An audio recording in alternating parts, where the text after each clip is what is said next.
Hey Google, turn the lights off. We're gonna go get some Whataburger.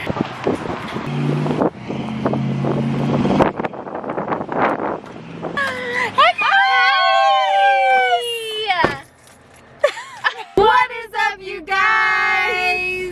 We are going on an adventure. Ladies, where are we going? Whataburger! Or Sonic. Whichever one. Probably Sonic, because actually Sonic sounds like the move right now. Yeah. Y'all remember when we did the whisper challenge? Oh my god. Oh my goodness. I can't handle you. That was so funny. It was weird how confident you could be.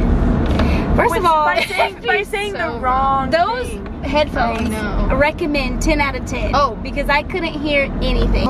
It's like that game Telephone that we used to play as like kids. Oh and my you would have to gosh. like whisper something and Yeah. it would be like, oh, the sky is dark, and by the time it got to the last person, it was completely different. My monkey's uncle. Yeah. So here's the deal. We all know what gossip is. We've all been a part of it.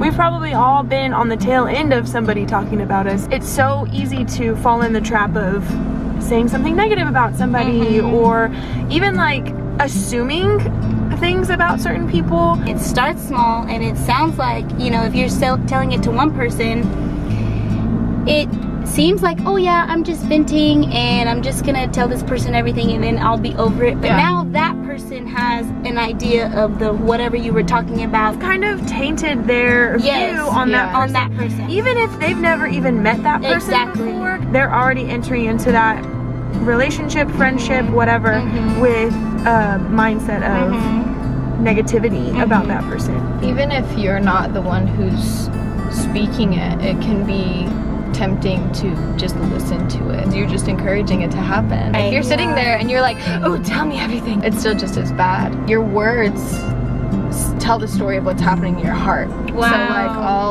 if it's anger or if it's frustration or whatever, bitterness, oh my gosh. Envy, jealousy. Yes, just we all could of go that. on and on. There are people that you can talk to, somebody who's not going to be necessarily on my side, somebody who's going to be, look, this is the truth, this is what the Lord says about that. Point to the Always Bible. going to point you back to the truth. Or the obvious answer, talking to the Lord about it. You just talk to the Lord about it and see what he says.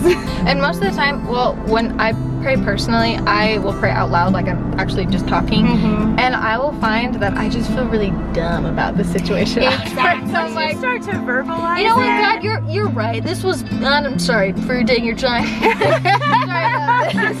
That literally happened to us recently. Yeah, a couple weeks ago. Yeah, I had an issue with Liv, and instead of talking to her about it to her face, I went to our roommate and was just kind of like venting, thinking that it was gonna help me out and just kind of like clear my conscience of it.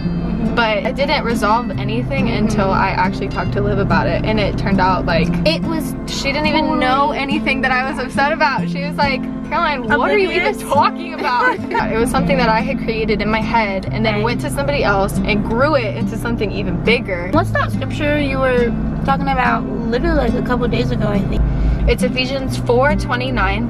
Do not let any unwholesome talk come out of your mouths, but only what is helpful for building others up according to their needs, that it may benefit those who listen. If the goal of your conversations is not to build one another up, then you probably shouldn't be having that conversation. I love y'all. I love y'all too. These talks are just so encouraging. Find y'all some friends like this. Alright y'all, so I think that is it. We will see you in 2 weeks. And one more added thing, follow us on Instagram. Follow us on Instagram. Wait, it's right here. @so.whatsthedeal. Boom. We out. Finish my heart. Finish my heart. Finish my heart. Bye.